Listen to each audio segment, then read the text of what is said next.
Can a single thought change your life? Look at Steve Jobs, who imagined a computer in every home, or Oprah Winfrey, who overcame hardship with belief in her potential. These stories aren't just luck, they're proof of a mindset that sees opportunity where others see obstacles. Positive thinking isn't magic, but it's a powerful tool for resilience.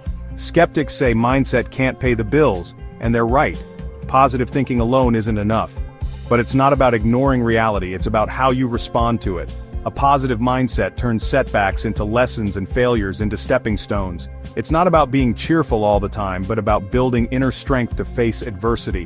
When you believe your actions matter, you're more likely to work hard and persist. If you expect failure, you'll find reasons to quit. If you expect success, you'll look for solutions. This belief is the spark that lets you shape your future, one thought at a time. The difference between stagnation and success often starts in your mind. Science shows positive thinking isn't just a feel-good idea, it changes your brain and body. Optimists have better heart health and stronger immune systems thanks to chemicals like dopamine and serotonin.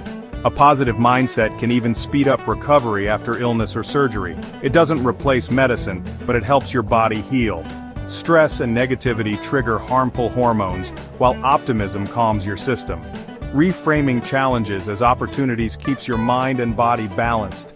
Each positive thought strengthens neural pathways for happiness and resilience. Over time, optimism becomes your brain's default setting. This is neuroplasticity in action. Your thoughts literally reshape your brain. Choosing positivity is choosing a healthier, more resilient you. Jim Carrey's story is legendary. He wrote himself a $10 million check before he was famous, and years later he earned exactly that. His unwavering belief pulled him through rejection and hardship. Entrepreneurs like Walt Disney and Colonel Sanders succeeded because they saw failure as feedback, not defeat. Positive thinking isn't passive, it's the foundation for grit and perseverance. When you believe in a positive outcome, you set bigger goals and keep going when things get tough. This mindset helps you overcome fear and self-doubt, the real barriers to success. A strong, optimistic foundation supports bold action. Positive thoughts fuel positive emotions, which drive productive behavior. It all starts with choosing to believe in what's possible. Your mindset is the blueprint for your achievements. How do you harness this power? Start with 5 minutes each morning. Practice gratitude. Think of 3 things you're thankful for. Set a positive intention for the day like, I'll approach challenges with curiosity. Begin your day with an encouraging affirmation. Feed your mind positivity before the world sets your tone. Pair optimism with action. Belief is the start, not the finish. Let your mindset fuel steps toward your goals, whether it's a new job or better health. You're the driver, your mindset is the fuel. Change begins with a single thought and a daily habit. Try it for a week. Notice the shifts in your mood and energy. Share your journey in the comments.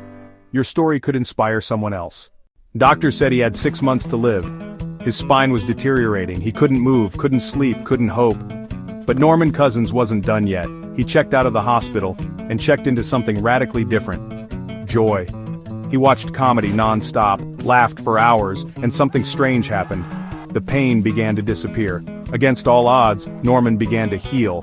No new drugs, no miracle surgery, just an unshakable belief that the mind could help the body. He didn't just survive, he changed how we understand healing. He proved that hope, humor, and a little rebellion might just be the best prescription. Death is not the greatest loss in life. The greatest loss is what dies inside us while we live. Norman Cousins. If laughter saved a life once, what could it do for you today? Doctor said he had 6 months to live. His spine was deteriorating, he couldn't move, couldn't sleep, couldn't hope. But Norman Cousins wasn't done yet. He checked out of the hospital and checked into something radically different. Joy. He watched comedy non-stop, laughed for hours, and something strange happened. The pain began to disappear. Against all odds, Norman began to heal. No new drugs, no miracle surgery, just an unshakable belief that the mind could help the body. He didn't just survive, he changed how we understand healing.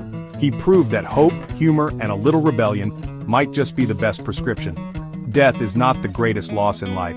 The greatest loss is what dies inside us while we live. Norman Cousins. If laughter saved a life once, what could it do for you today?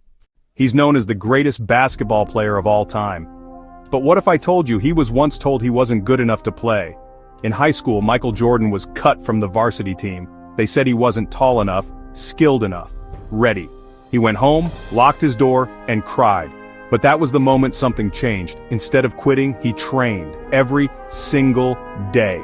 He turned rejection into his fuel, failure became his fire, and belief became his weapon.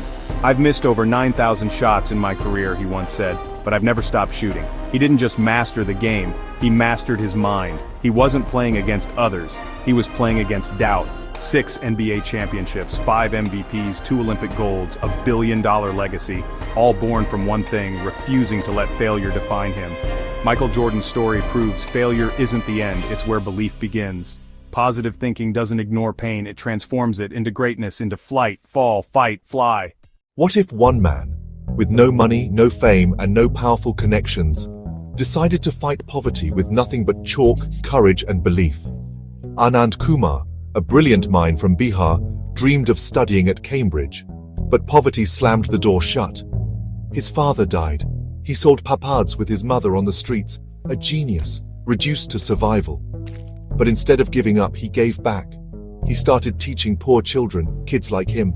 No tuition fees, no fancy buildings, just dreams and math. He called it Super 30. His students from the slums and villages started cracking India's hardest engineering exam.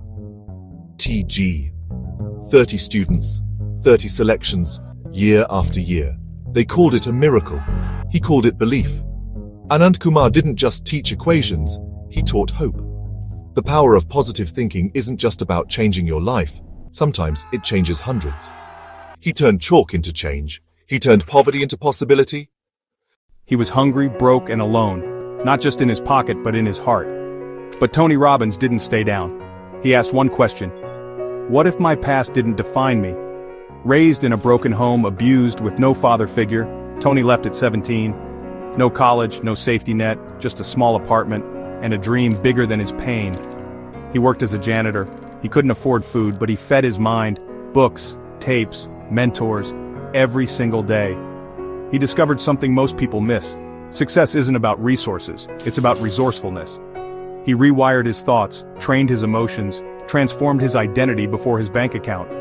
From one-on-one coaching to stadiums of 20,000, Tony Robbins became a force, not just a speaker, a movement.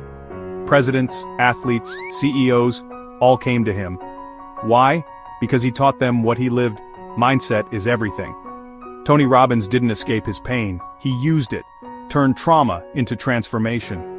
That's the power of positive thinking, not pretending life is easy, but believing you are stronger than what hurt you. Your story is not over, it's just waiting for your power.